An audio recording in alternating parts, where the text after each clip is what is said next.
welcome back to 2023. Pickle, get out of the way. Come on. Alright, happy 2023. I've been pretty busy over the summer, still kind of amp, but finally got some time to talk about my experience with the Rollerblade Blank.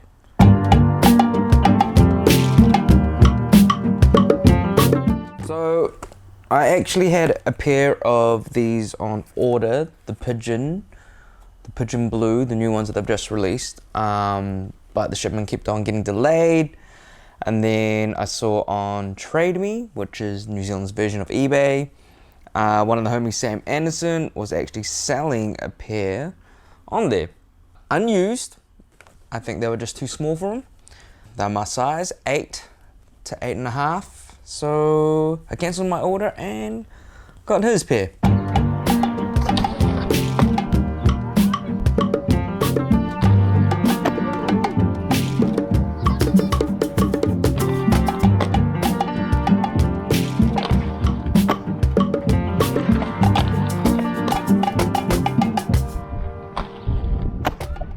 So Rollerblade, the brand, it's been around for a long time. They're kind of like the OGs of inline skating when it comes to definitely aggressive as well as fitness. They've been out of action, well, out of the aggressive game for a while. And then they finally kind of reappeared in the last couple of years. And their first model is the Sean Keen Pro Model Blank. So Blank, I think, is their subdivision for Rollerblade, just so you know, it's like the aggressive side for them. Rollerblade have still been around, mainly doing more rec skates though, they're killing it. The aggressive side of sales in a lot of these companies is only a very small minority, really. A small margin of it all compared to the wider scope. So it's cool to see they have finally released a new... Well, it's cool to see they're back in the aggressive game.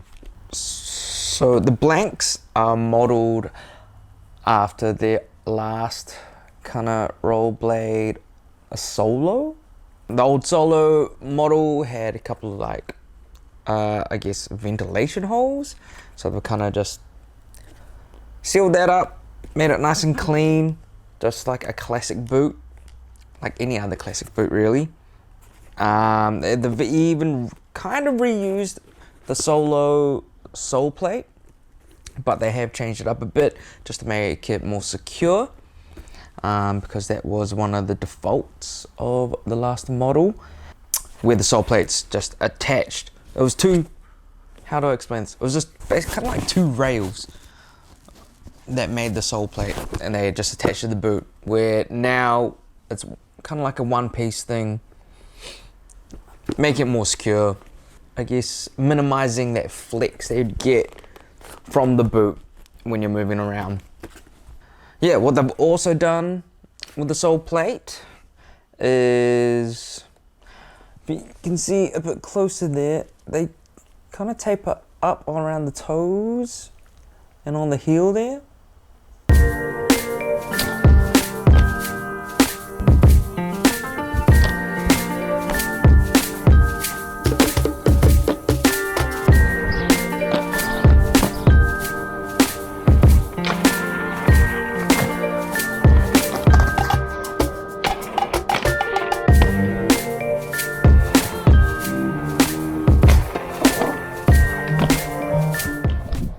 I'm going to compare these boots a lot to the Razor SLs in this video for a few reasons. One is the sole plate.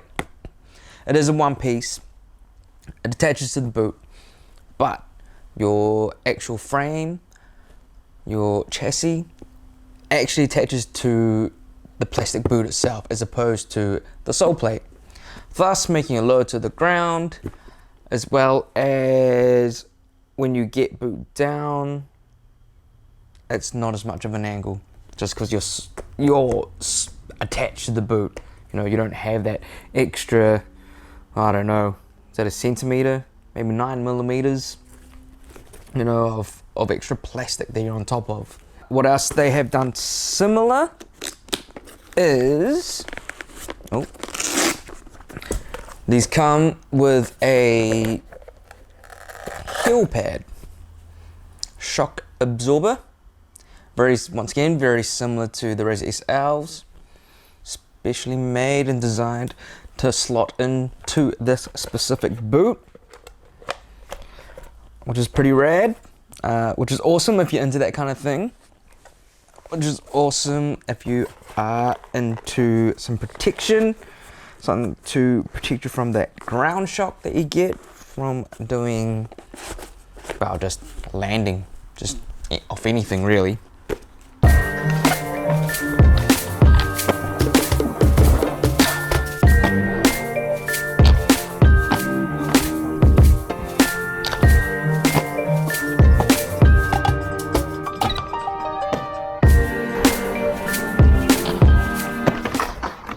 Blanks also don't come with the Intuition liner, I'm afraid. They actually come with their own Rollerblade Blank liners, which didn't actually come with the boot that I got. I would like to try it. I hear it's quite comfortable, and yeah, it's just really well made for this specific boot. Another thing they've done is made individual sizes, which no other brands have really done when it comes to plastic boots.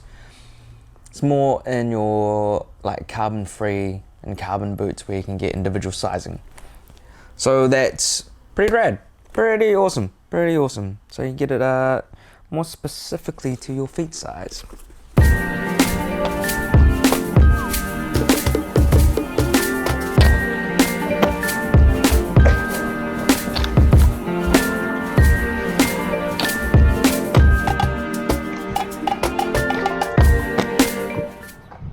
Now, like I said earlier about the sole plates, how they kind of taper around the toes and the heel, so it's not just one flat thing that you normally would get with, well, basically all the other sole plates that you skate.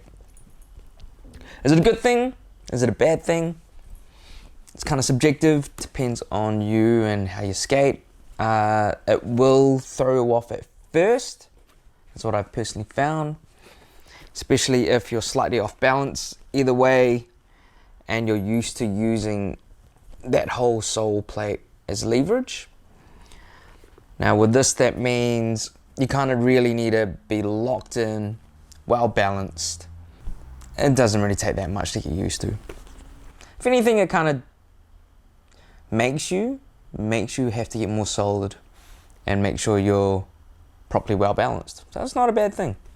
Now, what I loved about the SLs is for the fact that you do attach the frame to the actual plastic boot, making it lower. That's why I was so intrigued by this boot, because I love that. Lower center of gravity, more responsiveness, blah, blah, blah, blah, blah, blah. And that was pretty much the same when it came to this skate in particular. Because you're attached more to your boot and you're lower to the ground, you have less of an angle. Technically, you'll have less of an angle to bone over to get boot down. So I originally chucked on my Create frames on this. I chucked the one on and then just checked to see how kind of on the side of a table to see what that angle would be, and you're pretty much on this kind of angle, and that means you're boot down. So awesome for some people. For me, I'd like to get a little bit more of an angle on. So anyway, in the end, I took those frames off and whacked on my 50-50 balance 2s, and I found that like a pretty good, pretty good option. Well, I'm riding 57mm wheels, so even though I'm not on much, I don't have to bone over as much, but the wheels tend to get more wheel bite because I'm not on that angle, if you get what I mean. I'm standing up like this, the wheels are touching more on the ledge, bone over a little bit more. I'm grinding more on the frame, the wall frame. Sole plates are about as wide as the USD sways, to be honest. about there. But the heel tapers down more, more like a Vem's sole plate. So good or bad, depends on the person. Personally, I like my sole plate heels to be more aligned with the top half of the sole, so it's more of a square. Especially, say, any kind of alley-oop top side grind, where I find I do lock in, use my heel more to lock in. But you skate anything long enough and you'll get used to it.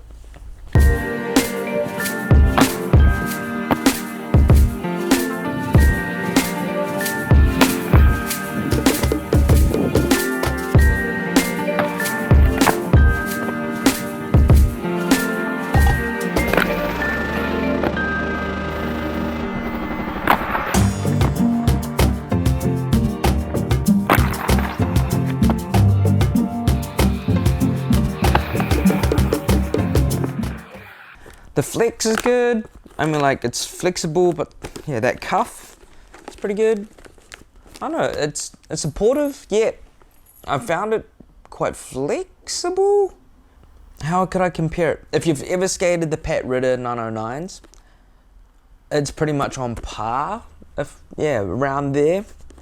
If not a little bit more, tiny bit more flexible than the Pat Ritter 909 cuffs. But keep this in mind, I've only had 3 sessions on these, so that's hardly any time to really break them in, and I'm already finding them like flexible enough.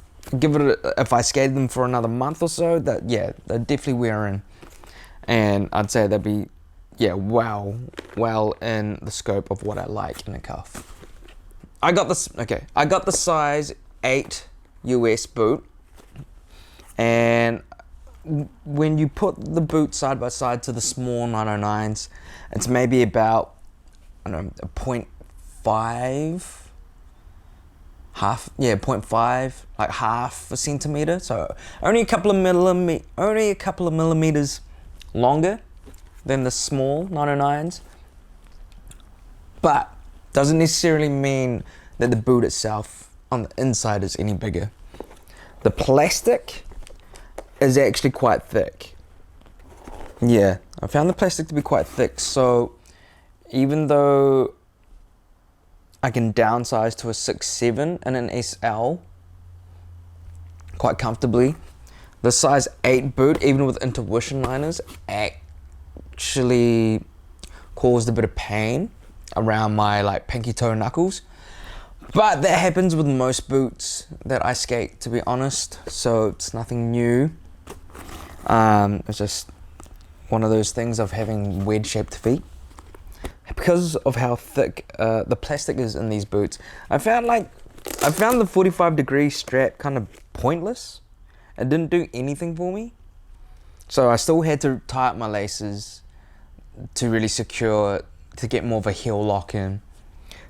If I had the laces loose and just wanted to use my 45-degree strap, it didn't do shit. So it was kind of pointless, really. It looks cool, but if it's not practical, what's the point? But this is just my opinion. It's just me. This is just what I found.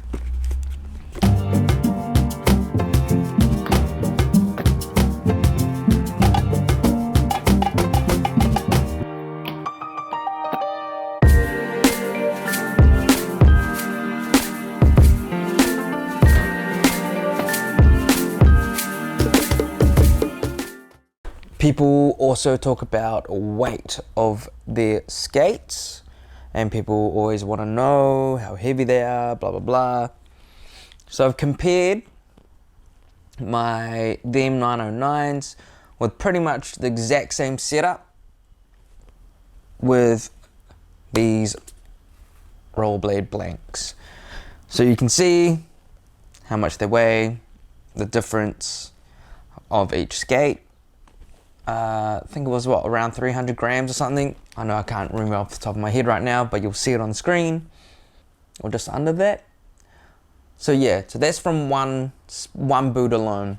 So you got to add 2 of those boots. So I think you're looking around like a block of butter, basically, is the difference. Aside from the weight, I mean, like, yeah, I know some people harp on about it and don't like weighty skates, but I don't know, it's just the noise they make, the solidness when you grind. It's a good compromise. I reckon these probably weigh about the same as a Fifth Element. Yeah, so when you grind, because of how solid they are, they feel like a Fifth Element, yet they also feel like an SL. I don't know, or maybe, I don't know, that backside groove, I should say, is very similar to the USD Sway, the new sole plates they have. So I was really accustomed to that straight away. They felt good. Sole plates felt fast enough. Yeah, I've got nothing really bad to say about this skate. I just wish it fit my foot better. Oh, I guess I should talk about the width of the boot.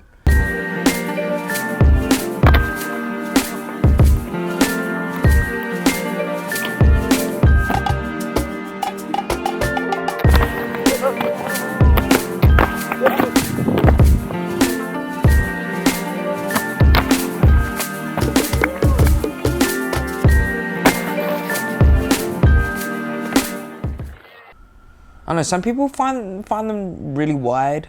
I didn't find them that wide. Yeah, just not wide enough for maybe the toe area. I don't know. Yeah, I don't know. It was something, to be honest, it was a cross between an SL and a Razor Shift. Is what it felt like on the inside, and that was even with my Intuition liner. My feet are 25 centimeters in length and about 10.5 centimeters wide at the widest point around the arches,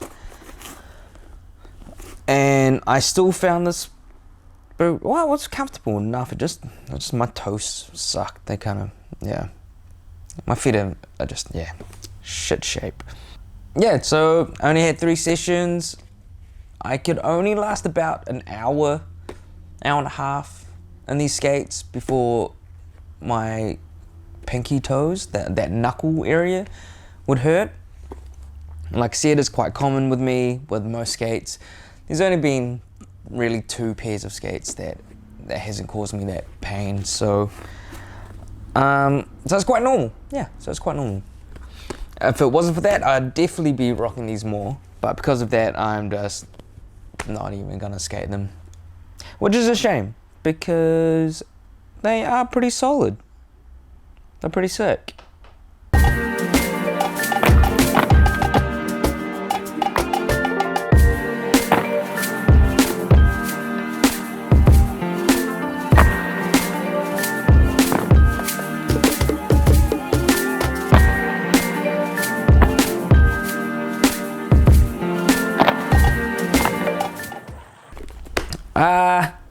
Yeah, so I don't know. Those are my thoughts, really. My few little sessions on them. Thanks for hanging out. Good seeing you all again. I hope 2023 is a banger for you. Hope you learn some new tricks and life doesn't get too crazy for you. But yeah, thanks for listening. And until the next video, whenever that may be. Cheers.